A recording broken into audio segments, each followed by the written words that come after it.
আমরা দেখে নিব তাদের কলিজা কত, কলিজা ছিঁড়ে রাস্তায় ফেলে রাখবো। তিনটা প্রোগ্রামে পঞ্চগড়ে প্রোগ্রাম চলাকালীন বিদ্যুৎ গেছে, মেসকোর যে মালিক তাকে এবং তার বাপকে জবাব দিতে হবে। ওই একটা দুইটা ইয়া করে ঘুমের ওষুধ কিনাও, তারপর খেয়ে ঘুম দাও। তোমার ঘুম দরকার। কেউ কেউ বলে তো ইদানিং সময় ভালো ভালো স্বপ্ন দেখছো না। একটা ভালো ছেলে অস্ত্র জমা দিচ্ছে কিন্তু ট্রেনিংটা ভালো নাই, এটা প্রমাণ করে দিয়েছ। কার কলিজা ছিড়বা কি এই ছেলে কি?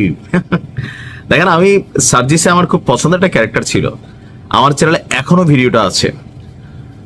5ই আগস্টের পর যখন আমরা দেখলাম যে এই সরকারের উপদেষ্টা পরিষদ গঠন করা হলো, তখন আমি ভাবছিলাম সেখানে সার্জিস থাকবে, হাসনাত থাকবে। তো সার্জিসে যখন নিল না, তখনই আমি প্রথম বলছিলাম যে সার্জিসকে নিয়ে অন্য একটা প্ল্যান আছে, একটা রাজনৈতিক দল লঞ্চ করা হবে। আর এই ছেলে এত বাকপটু বা কথা জানে, ভবিষ্যতে সেই দলটার রাজনৈতিক নেতৃত্বে সে আসবে, পাশাপাশি হাসনাতও আসবে। ভিডিও রয়ে গেছে চ্যানেলে, দেখে নিয়েন।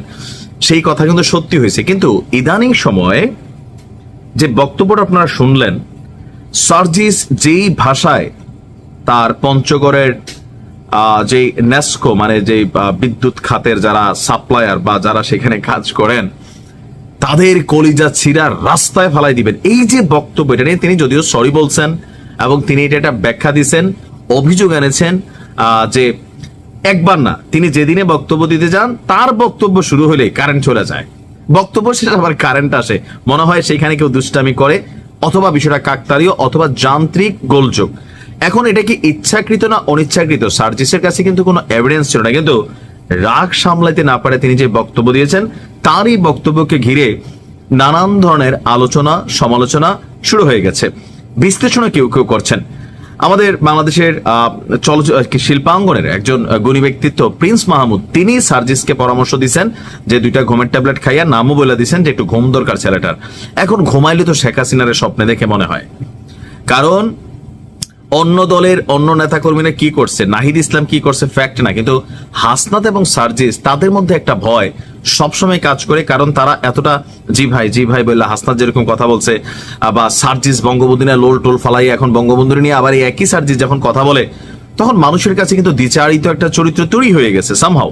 প্লাস নানান ধরনের অভিযোগ আছে। এর উপরে এনসিপির যে রাজনৈতিক পতন, এনসিপির যে মুখ থুবড়ে পড়া, এনসিপির যে জনসমর্থন কমে যাওয়া, সরকারের কিংস পার্টি থেকে এখন কি বলা হয় যে সরকারের শত্রু পার্টি ওয়ান কাইন্ড অফ যেভাবে তারা এখন ব্যবহার করছেন, বা সরকারও যেভাবে নির্বাচন কোনোভাবে প্রতীক সবকিছু নিয়ে একটা বিশাল দ্বন্দ্ব কিন্তু তৈরি হয়ে গেছে, এমনকি প্রতিদিন একটু একটু করে এনসিপি পিছিয়ে যাচ্ছে।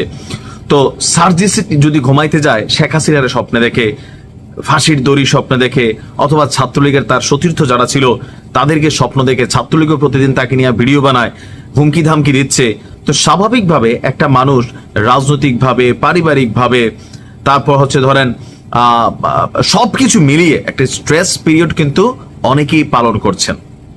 আর এই পালনের মধ্যে তো একজন দুষ্টামি করে লিখছে স্বপ্নে শেখ হাসিনার দেখাই সার্জিস আসলে তার মাথাটা ইদানিং ঠিক থাকে না, যে আওয়ামী লীগ ফিরলে কি হবে। এর মধ্যে প্রধান উপদেষ্টার এক বক্তব্যকে কেন্দ্র করে তোলপাড় হয়ে গেছে। আবার ধরেন নানামুখী আলোচনা, বা বিএনপি এবং জামাতের কোন জায়গায় এনসিপিরও সার্জিসের নামে অভিযোগ আছে, তার সাথে সে ছাত্রলীগ আওয়ামী লীগ নিয়ে চলাফেরা করে, তার বিভিন্ন জায়গায় এগুলো কিন্তু গণমাধ্যমে আসে, ফেসবুকে আপনারা দেখেন। তো আমারও মনে হয় যে সার্জিস আসলে ঘুমাইতে পারতেছেন। একটা মানুষ যদি ঠিক মতো না ঘুমায়, তো এই মানুষটা অনেকটা পাগল, বা ধরেন কিছুটা তার মস্তিষ্কে ইলুয়েশন ঘটা শুরু হয়। কারণ একটা জিনিস যখন আপনি কন্টিনিউ ভাবেন, আবার সেই পরিবেশটাই তৈরি হচ্ছে, আপনি পালাবেন কোথায়? এই যে বিদেশে মাহফুজের সাথে যা ঘটছে, আক্তারের সাথে যা ঘটছে, কখনো যদি অনুনুখ পরিস্থিতি খারাপ, উপদেষ্টা নাকি চলে যাবে, শেখ হাসিনার ফোন কল ভাইরাল হচ্ছে, তো এই ছেলেগুলা তো ভাই স্ট্রেস নিচ্ছে, এটা সত্যি। তো স্বাভাবিকভাবে ঘুমাইতে পারতেছে না। আর যদিও ঘুমায়, শেখ হাসিনার স্বপ্ন দেখে, বা আওয়ামী লীগ যুবলীগের অনেকেরই হয়তো স্বপ্নে সে দেখে, এই ভয়টা খুব স্বাভাবিক। তবে আমারও মনে হয় সার্জিদের একটু ঘুমটুম দরকার।